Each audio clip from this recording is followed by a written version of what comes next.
नमस्कार साथियों, केजीएस परिवार में आप सभी साथियों का हार्दिक स्वागत अभिनंदन। साथियों, एक बहुत महत्वपूर्ण सूचना आप सभी विद्यार्थियों के लिए, जो भी विद्यार्थी टीचिंग परीक्षाओं की तैयारी कर रहे हैं तो उनके लिए एक बहुत महत्वपूर्ण सूचना है।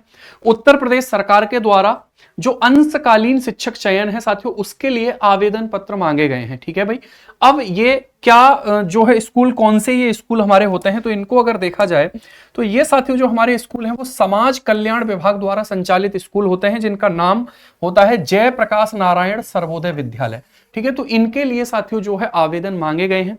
अगर हम यहां पर बात करेंगे तो यहां पर पूरा लिखा भी हुआ है, नोटिफिकेशन है कि विद्यालय के सामान्य संचालन हेतु संभावित रिक्त अवकाश रिक्त पदों को जो है शिक्षक कार्य के लिए विभिन्न विषयों, जिसमें आपका पीजीटी भी है, जिसमें आपका टीजीटी भी है ना, उसके लिए ये आवेदन मांगे गए हैं और अलग अलग इनकी जो है पात्रताएं हैं उन पर बात करेंगे अभी हम।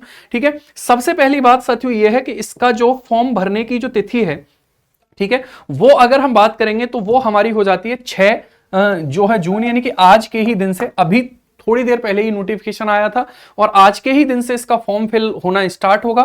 तो 16 तारीख तक इसके फॉर्म भरे जाने हैं, यानी कि 10 दिन का समय आपके पास है केवल इसमें जो है फॉर्म फिल करने के लिए। ठीक है, अगर हम यहां पर बात करेंगे साथियों, ठीक है, अब देखिए यहां पर क्या है, साक्षात्कार की तिथि व स्थान संबंधित मंडलीय उपनिदेशक द्वारा निर्धारित किया जाएगा, यानी कि इसमें इंटरव्यू जो रहेगा तो उसको निर्धारित किया जाएगा। तो वो जब आप फॉर्म फिल करेंगे तो वो नोटिफिकेशन आपके पास आएगा ही आएगा।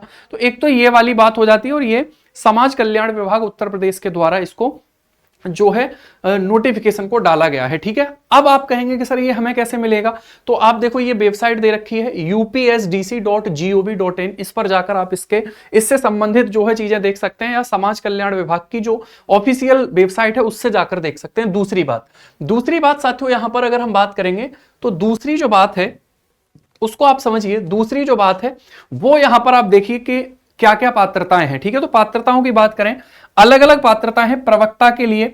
ठीक है, तो विधि द्वारा स्थापित विश्वविद्यालय से कम 50% अंकों के साथ संबंधित विषयों में स्नातकोत्तर उपाधि और बीएड होना चाहिए। ठीक है, प्रवक्ता के लिए अगर हम बात करेंगे, और साथियों ये प्रवक्ता अलग अलग विषय के, जैसे जो पीजीटी के जो आपके पद हैं, हिंदी के लिए है, अंग्रेजी के लिए है, गणित के लिए है, भौतिक विज्ञान, रसायन विज्ञान, जीव विज्ञान, भूगोल भी है ना भाई, इतिहास भी है। ठीक है भाई, कंप्यूटर प्रवक्ता पीजीटी के लिए आपका ये वाला जो है एलिजिबिलिटी आपकी हो जाती है। ठीक है भाई, 50% अंकों के साथ बीई या बीटेक कंप्यूटर साइंस में आईटी में होनी चाहिए।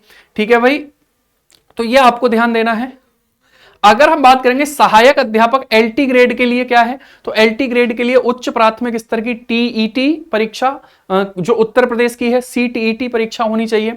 अंग्रेजी और हिंदी माध्यम में शिक्षण दक्षता होनी चाहिए। तो ये अगर हम बात करेंगे तो शिक्षा शास्त्र बीएड उपाधि में स्नातक उपाधि होनी चाहिए। ठीक है, फिर बाकी वही जो है हिंदी हो गई, अंग्रेजी हो गई, गणित हो गया, हमारा विज्ञान हो गया, सामाजिक विज्ञान हो गया, है ना भाई। तो ये व्यापम शिक्षक के तहत भी हमसे जो है चीजें पूछी गई हैं। तो ये साथियों सबसे महत्वपूर्ण है। यहां पर देखो ये पूरा इसकी जो है पात्रता दे रखी है कि इतने इतने प्रतिशत अगर आपके अंक हैं तो आप इसमें एलिजिबल हो सकते हैं। ठीक है, तो ये बहुत महत्वपूर्ण नोटिफिकेशन है। आप जरूर, जो भी लोग इसके लिए पात्र हैं वो जरूर इसमें फॉर्म फिल करें। आपका जो है इंटरव्यू होगा, वो चीज आपको वेबसाइट के माध्यम से ऑफिशियल तरीके से मिलती रहेगी। बाकी जो भी इंफॉर्मेशन होगी केजीएस के द्वारा आपसे जरूर साझा करी जाएगी। तो इतना ही बहुत महत्वपूर्ण है। चलिए, सभी को नमस्कार, जय हिंद।